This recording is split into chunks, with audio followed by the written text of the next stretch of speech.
Deddy Siregar ungkap sosok berbahaya di belakang Prabowo.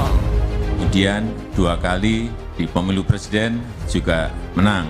Mohon maaf Pak Prabowo, kelihatannya setelah ini jatahnya Pak Prabowo.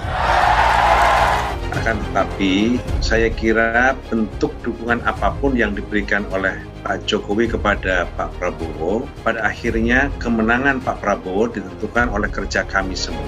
Karena itu apa yang disampaikan oleh Pak Jokowi tentu saja membesar hati kami. Satu, jika salah satu antara Ganjar dan Prabowo elektabilitasnya relatif stabil seperti sekarang ini kompetitif, maka potensi keduanya untuk bergabung mengecil. Saya ingin mengingatkan kembali kepada kita semua, para pendukung Jokowi yang berdarah-darah di Pilpres 2014 dan 2019. Tujuan apa sebenarnya kita dulu mendukung Jokowi? Prabowo ini punya sejarah panjang dengan keluarga cendana, dan pertalian darah di antara mereka ini nggak bisa diabaikan dan juga dilupakan. Di balik semua, loyalitas Prabowo yang ditampakkan ke Presiden Jokowi yang membius banyak pendukungnya Jokowi, kita harus ingat bahwa 2 kali Pilpres sebelumnya keluarga cendana itu ada di belakang Prabowo dan bekerja sama untuk bisa berkuasa. Rezim Orde Baru yang dimotori oleh keluarga cendana sejak lama ingin berkuasa kembali karena di bawah kepemimpinan Jokowi mereka itu menderita sekali. Dan cara yang paling bagus dan efektif saat ini adalah dengan masuk secara halus. Karena itu pintu masuknya keluarga cendana ini cuma lewat 2 orang, Anies Baswedan atau Prabowo Subianto. Masa jabatan Presiden Joko Widodo akan berakhir pada bulan Oktober tahun depan, di mana pemilu Februari 2024 nanti akan menentukan siapa tokoh yang akan menjadi suksesi beliau. Sampai saat ini diprediksi akan tersaji 3 pasang capres dan cawapres. Anies Baswedan yang didukung Koalisi Persatuan untuk Perubahan atau KPP, Prabowo Subianto diusung oleh Partai Gerindra PKB, dan Ganjar Pranowo didorong penuh oleh PDI Perjuangan, P3, dan lainnya. Untuk Prabowo Subianto, Pilpres kali ini merupakan keempat kalinya berpartisipasi. Sebelumnya 1 kali jadi cawapres, 2 kali jadi capres. Sayangnya, ketiga-tiganya kalah. Pilpres tahun depan sepertinya Pilpres terakhir di mana kesempatan final bagi Prabowo mengikuti Pilpres. Jika kalah lagi, maka akan jadi catatan kelam yang buruk bagi karir politik Prabowo. 4 kali ikut Pilpres selalu kalah. Bagaimana kita mau takut atau kita khawatir kalau melawan Prabowo yang berkali-kali kalah gitu.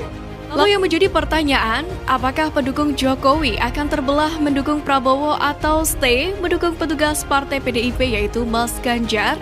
Seperti mendapat pencerahan ketika mendengarkan ulasan bernada peringatan dari Deddy Siregar, yakni mengenai Prabowo Subianto, sosok capres populer, saingan Ganjar Pranowo di berbagai lembaga survei ini dianggap sukses meraih simpati banyak pendukung Jokowi sejak beliau masuk ke kabinet dan menjadi salah satu menteri Jokowi yang loyal. Realitas Prabowo ini sepertinya cukup beralasan.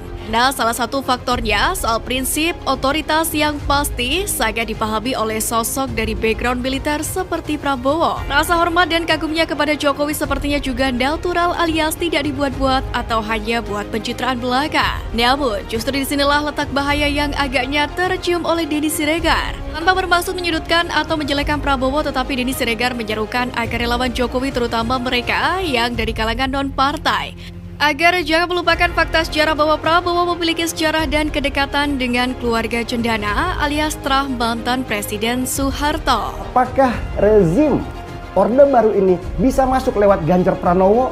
Nggak akan bisa. Karena itu pintu masuknya keluarga cendana ini cuma lewat 2 orang, Anies Baswedan atau Prabowo Subianto.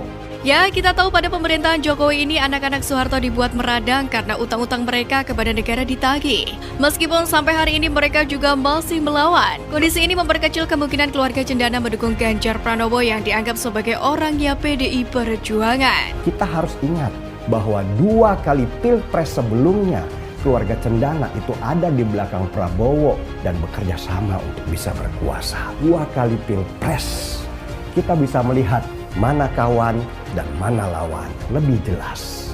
Sementara PDI Perjuangan juga tak mungkin mendukung sosok yang berkaitan erat dengan Orde Baru seperti Prabowo agar dijadikan capres. Paling mentok dengan syarat tertentu mungkin Prabowo masih bisa digandeng sebagai cawapresnya Ganjar, tapi orang seambisius Prabowo yang masih akan terus penasaran sebelum menduduki tahta sebagai RI 1 apa mau sekedar menjadi RI 2? Disinilah kejelian sekaligus pengalaman Jokowi akan menjadi penentunya.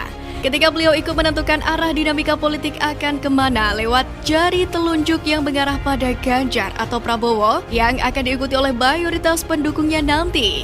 Jika nanti telunjuk Jokowi mengarah ke Ganjar, rasanya masih akan ada sebagian kecil yang tetap membela Prabowo karena sudah kadung bersimpati dengan sikap Prabowo selama 5 tahun terakhir ini. Buktikan saja kalau nggak percaya. Sudut pandang tidak berkata bahwa Prabowo tidak berubah atau berbahaya bagi keberlangsungan negeri ini ke depan kalau sampai beliau menjadi RI 1. Secara pribadi, mungkin Prabowo mulai berubah sejak menempel ke Jokowi. Prabowo juga agaknya lebih baik dibandingkan Anies Baswedan, tapi kalau harus mempertimbangkan antara Ganjar atau Prabowo, yang jelas akan mengarahkan telunjuk pada Ganjar Pranowo. Komentar dari Denny Siregar merupakan tamparan keras kepada pendukung Jokowi yang memihak Prabowo dan juga sebagai peringatan kepada Pak Jokowi dan PDIP bagaimana strategi untuk memenangkan Pilpres 2024. Tapi kita yakin bahwa Bapak Jokowi akan memainkan politik secara dinamis sehingga seluruh pendukung Pak Jokowi akan berpihak kepada Ganjar Pranowo di Pilpres 2024.